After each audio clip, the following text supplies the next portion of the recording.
रक्षा की शादी कौशल से हुई थी। रक्षा एक सामान्य मध्यम वर्गीय परिवार की लड़की थी, लेकिन बहुत ही अच्छे स्वभाव की, पढ़ी लिखी, बड़ों का सम्मान करने वाली। रक्षा के माता पिता ने बहुत अच्छी परवरिश दी थी उसे, इसलिए रक्षा की सासू माँ कामनी जी ने रक्षा को पसंद करके अपने बेटे कौशल से उसकी शादी करवाई थी।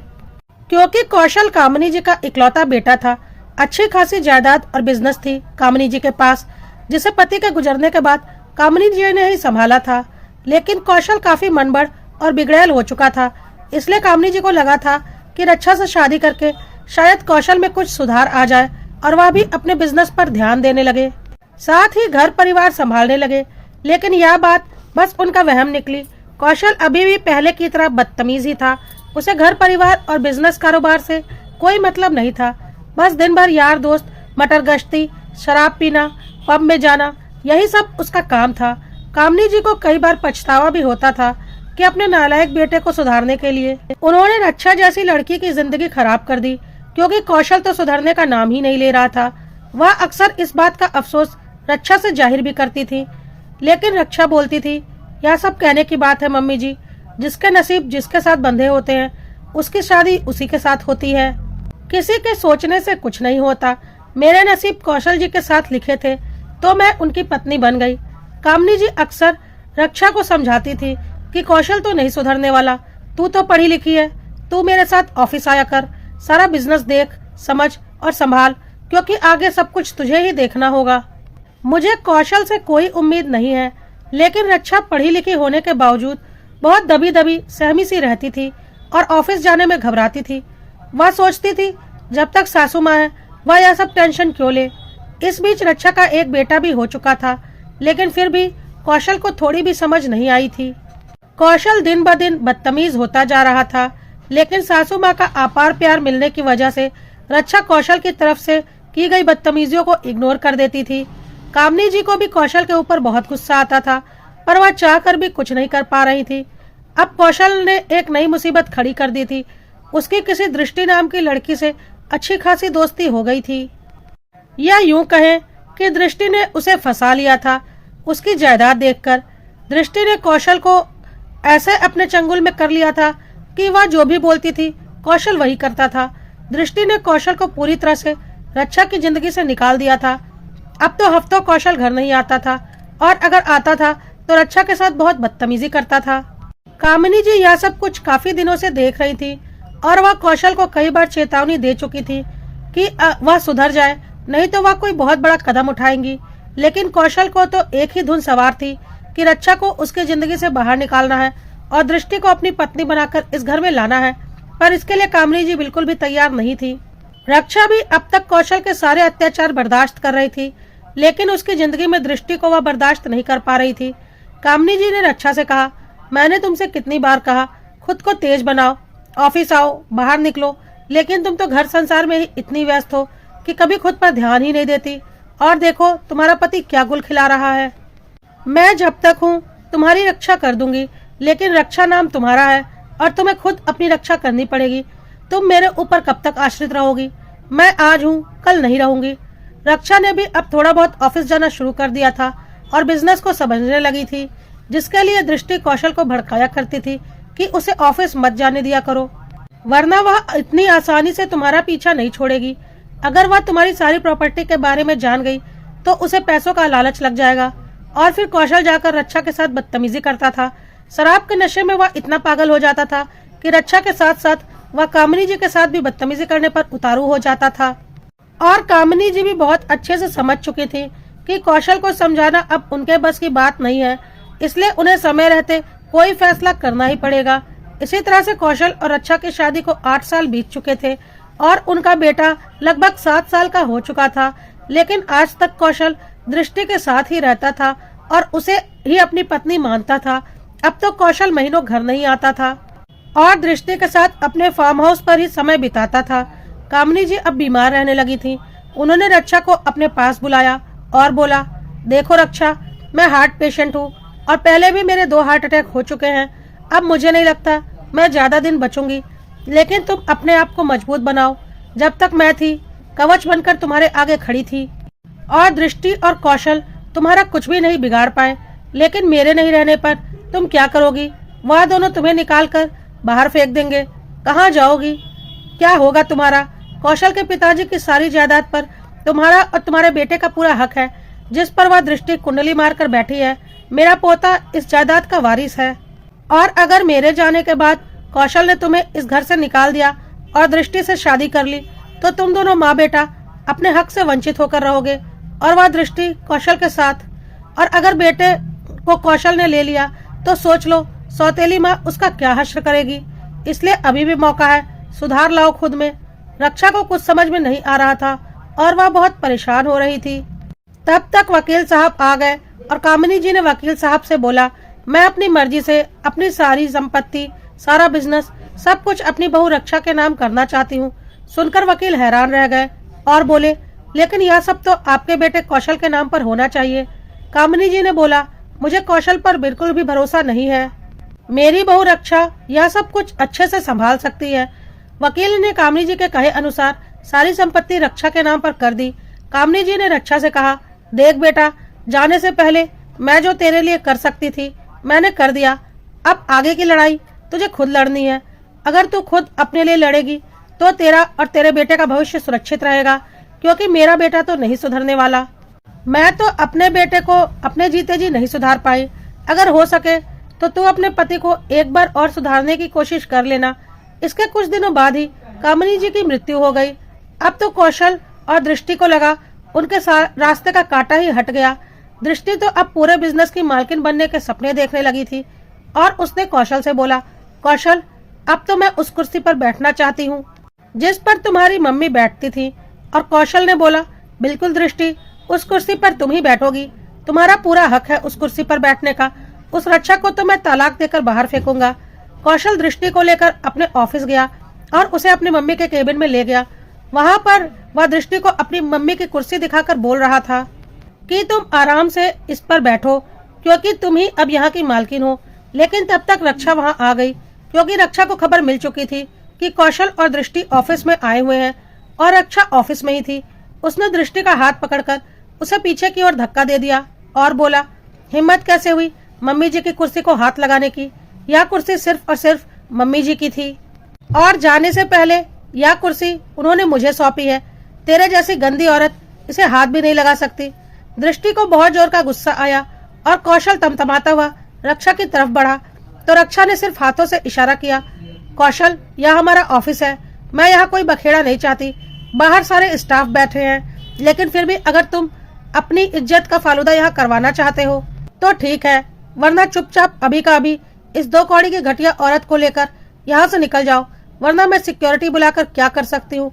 तुम्हें पता है तुम्हारी पत्नी मैं हूँ, ना कि यह। और अब मुझे पुरानी वाली कमजोर रक्षा मत समझना। जाने से पहले मम्मी जी मुझे अपने से भी ज्यादा मजबूत बनाकर गई हैं, और तुम जैसे लोगों के साथ इस दुनिया में रहना है तो मजबूत तो मुझे बनना ही होगा। कौशल और दृष्टि को समझ में आ गया था कि रक्षा पुरानी वाली रक्षा नहीं रही है और रक्षा को संभालना अब इतना आसान नहीं है। इसलिए उस वक्त दोनों चुपचाप वहां से चले गए। अगले दिन कौशल दृष्टि को लेकर सीधा अपने घर रक्षा के सामने आ गया और उसने बोला, चुपचाप मेरे घर से निकल जाओ। जब तक माँ थी तो इस घर में राज करती थी, अब इस घर में मैं और दृष्टि रहेंगे। मैं तलाक के पेपर लेकर आया हूँ, चुपचाप इस पर साइन कर और यहाँ से निकल। और हाँ, मेरा बेटा यहीं पर रहेगा। रक्षा को पता था यही सब होने वाला है और उसने खुद को इसके लिए तैयार कर लिया था, क्योंकि उसे यह भी पता था कि अब कामिनी जी उसके साथ उसकी रक्षा कवच बनकर नहीं खड़ी है। रक्षा ने बोला, मैं यहाँ से निकलूं? होते कौन हो तुम यह बोलने वाले कि मैं यहाँ से निकलूं? और यह किस बाजारू औरत को लाकर मेरे घर में खड़ा कर दिया है? तुरंत निकालो इसे मेरे घर से बाहर। ऐसे 2 कौड़ी की बाजारू औरतें मेरे घर के आसपास खड़े होने के लायक भी नहीं है, और तुमने इसे घर के अंदर घुसा दिया।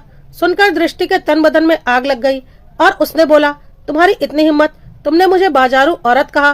कौशल ने भी रक्षा के ऊपर हाथ उठाने की कोशिश की तो रक्षा ने कौशल का हाथ पकड़कर उसे पीछे की ओर धक्का दे दिया और बोला, गलती से भी ऐसी गलती मत करना, वरना अंजाम क्या होगा तुमने सोचा भी नहीं होगा। उसके बाद रक्षा ने बहुत जोर से सिक्योरिटी गार्ड को आवाज दी। सिक्योरिटी गार्ड दौड़ता हुआ आया। रक्षा ने उससे बोला, यही ड्यूटी करते हो तुम?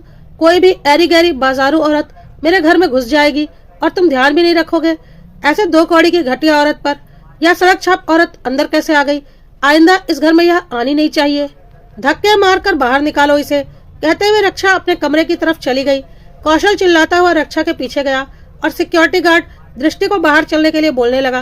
दृष्टि को बहुत बेइज्जती महसूस हुई और उसने इस बेइज्जती का बदला लेने की ठान ली थी। उधर कौशल ने रक्षा से बोला, तुम्हारी हिम्मत कैसे हुई दृष्टि के साथ ऐसी बदतमीजी करने की, मेरे ही घर से दृष्टि को बाहर निकालने की? भूलो मत, यह जमीन जायदाद बिजनेस सब कुछ मेरा है। तुम होती कौन हो यहाँ के फैसले लेने वाली?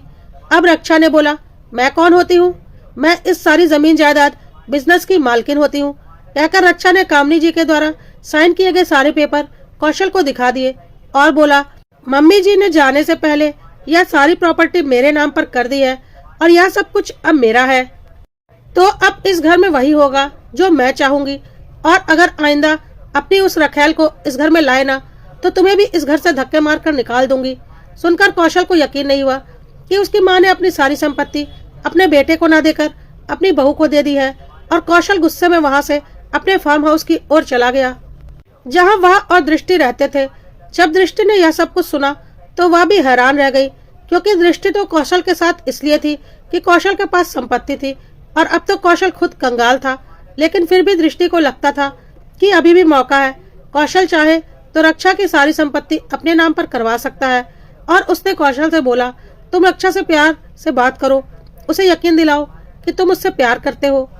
देखना वह खुद ब खुद सारी प्रॉपर्टी तुम्हारे नाम कर देगी, क्योंकि दृष्टि को समझ में आ गया था कि कौशल जैसा लड़का दोबारा उसके चंगुल में फंस जाए यह जरूरी नहीं है, तो कौशल से जितना हो सके उतने पैसे निकलवाने होंगे। लेकिन कौशल ने साफ मना कर दिया और बोला, मैं उस रक्षा से प्यार से बात करूं? अरे भाड़ में जाए वह और उसके पैसे, मुझे कुछ नहीं चाहिए, मैं तो बस तुम्हारे साथ खुश हूँ। रखने दो उसे सारे पैसे। कौशल तो सच में दृष्टि से प्यार करने लगा था, क्योंकि उसे लगता था दृष्टि उससे सच्चा प्यार करती है। लेकिन दृष्टि की नजर तो कौशल के पैसों पर थी। तब तक रक्षा भी फार्म हाउस में आ चुकी थी और वहाँ के सिक्योरिटी गार्ड को बुलाकर उसने बोला, सुनो, आज के बाद यह 2 कौड़ी की घटिया औरत मुझे फार्म हाउस में दिखनी नहीं चाहिए। पता नहीं कैसे कैसे लोग मुंह उठाकर चले आते हैं मेरे फार्म हाउस में। अगर आइंदा यह औरत इस फार्म हाउस में दिख गई तो तुम्हारी नौकरी गई समझो। इसका सारा सामान उठाकर अभी का अभी बाहर फेंको।